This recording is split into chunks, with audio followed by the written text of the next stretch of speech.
समय बीतता गया। बाबा साहब की उम्र 5 वर्ष की हो जाती है। बाबा साहब के पिता ने विचार किया कि मैं अपने बेटे को उच्च शिक्षा दिलाऊंगा। पड़ोस में प्राइमरी विद्यालय था, वहां ले जाते हैं अपने बेटे का नाम लिखाने के लिए। साथियों, मास्टर पूछता है तुम्हारा नाम क्या है। साथियों, जब बाबा साहब छोटे थे बचपन में उनके पिता रामजी राव ने उनका नाम रामजी राव सकपाल रखा था।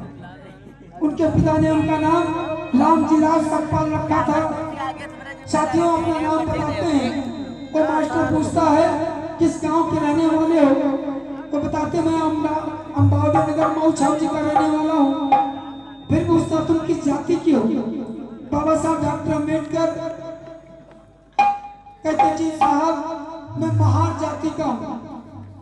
साथियों, कहना चाहूंगा आज ज्यादातर लोग उत्तर प्रदेश के अंदर यही हल्ला मचाते हैं कि बाबा साहब डॉक्टर अम्बेडकर चमार व्यक्ति चमार समाज में चमार जाति में पैदा हुए। साथियों, आप महाराष्ट्र मध्य प्रदेश चले जाइए, बाबा साहब चमार नहीं थे, बाबा साहब महार जाति में पैदा हुए थे। आज जो हमारे महार समाज के लोग पिछड़ी जाति में आते हैं, बाबा साहब ने जब महार कहा मास्टर नाराज हो गया और बाबा साहब को हजारों गाली और मार देकर स्कूल के बाहर भगा देता है।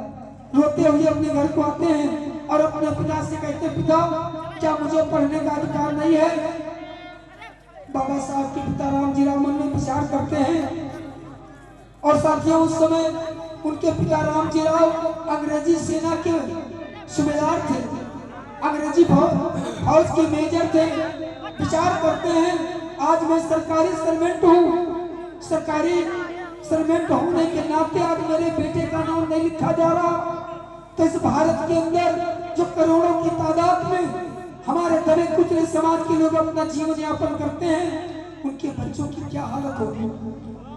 बाबा साहब के पिता रामजी राव उस अंग्रेज के पास जाते हैं जिस अंग्रेज की रियासत में नौकरी कर रहे थे और कहते महोदय अगर आज मेरे बेटे का नाम नहीं लिखा गया तो मैं नौकरी से त्याग पत्र दे दूंगा।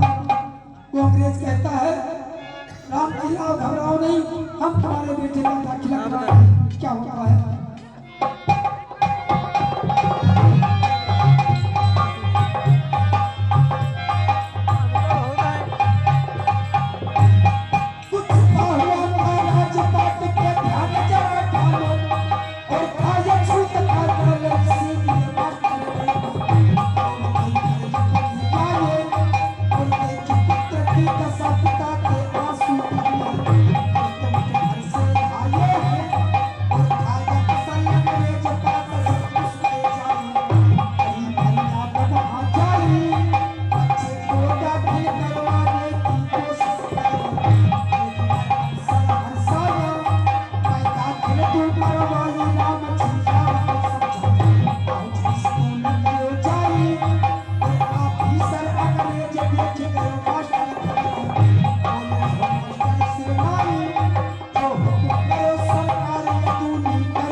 अंग्रेज के पास जाते हैं और जब अंग्रेजी स्कूल में पहुंचता है साथियों अंग्रेज की सिफारिश से नाम तो लिख लिया गया, लेकिन नाम लिखने के साथ उस मास्टर ने बहुत बड़ी शर्त रखी।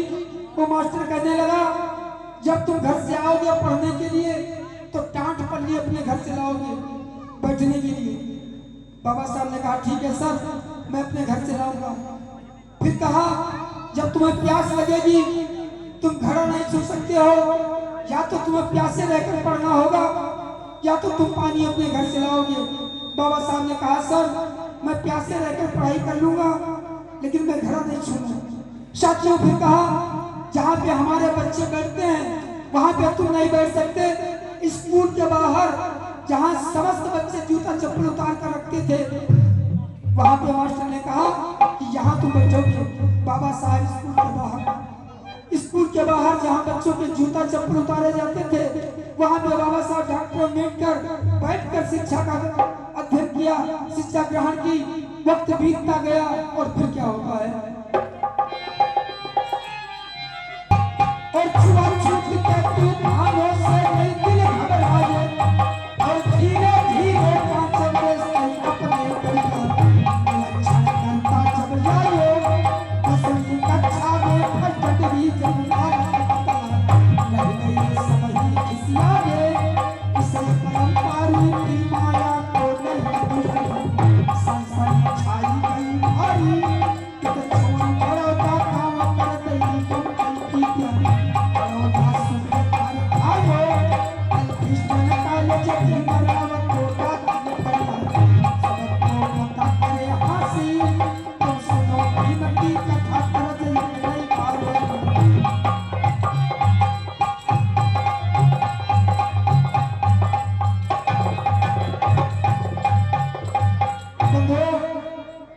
जो मास्टर नाम नहीं लिख रहा था बाबा साहब उसी विद्यालय से मिडिल परीक्षा पास करते हैं और पूरे स्कूल में फर्स्ट नंबर लाते हैं। साथियों जब फर्स्ट नंबर लाते हैं मास्टर भी शर्मा जाता है और तब तक उनके पिता जो रामजी राव थे उनका ट्रांसफर मुंबई के लिए हो जाता है।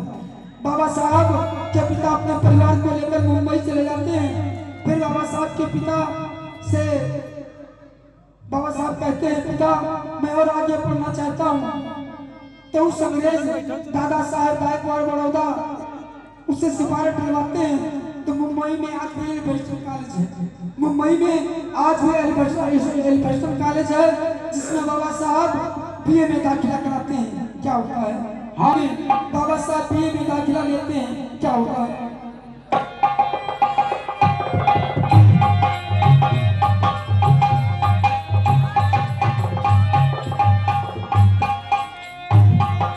और उधर तब तक 16 वर्ष की आयु हो जाती है बाबा साहब की।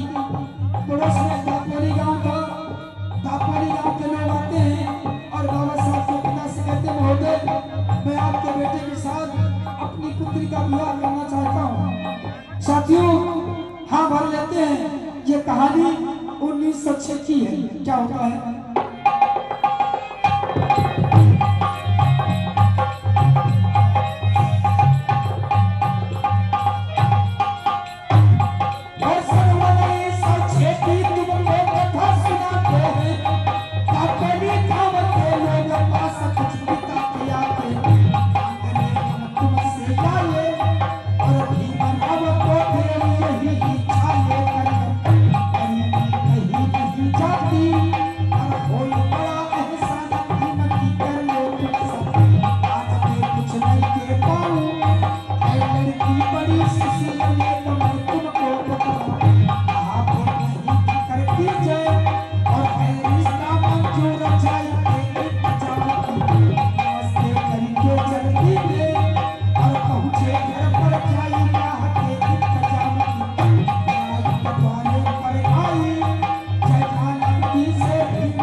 सन 1906 में विश्व रत्न सिंबल ऑफ नॉलेज परम पूज्य मोदी सत्य भारत बाबा साहब डॉक्टर अम्बेडकर का विवाह दापोली गांव से रमाबाई जी के साथ में होता है। बाबा साहब डॉक्टर अम्बेडकर रमा को ब्याह कर घर में छोड़ देते हैं और कहते हैं रमा तुम मेरे माता पिता की देखभाल करो, परिवार की देखभाल करो, मैं पढ़ाई करने के लिए विदेश जाना चाहूंगा। साथियों, शादी होने के तुरंत बाद अपनी धर्मपत्नी रमा को घर में छोड़ देते हैं और पढ़ाई करने के लिए कहाँ के लिए प्रस्थान करते हैं।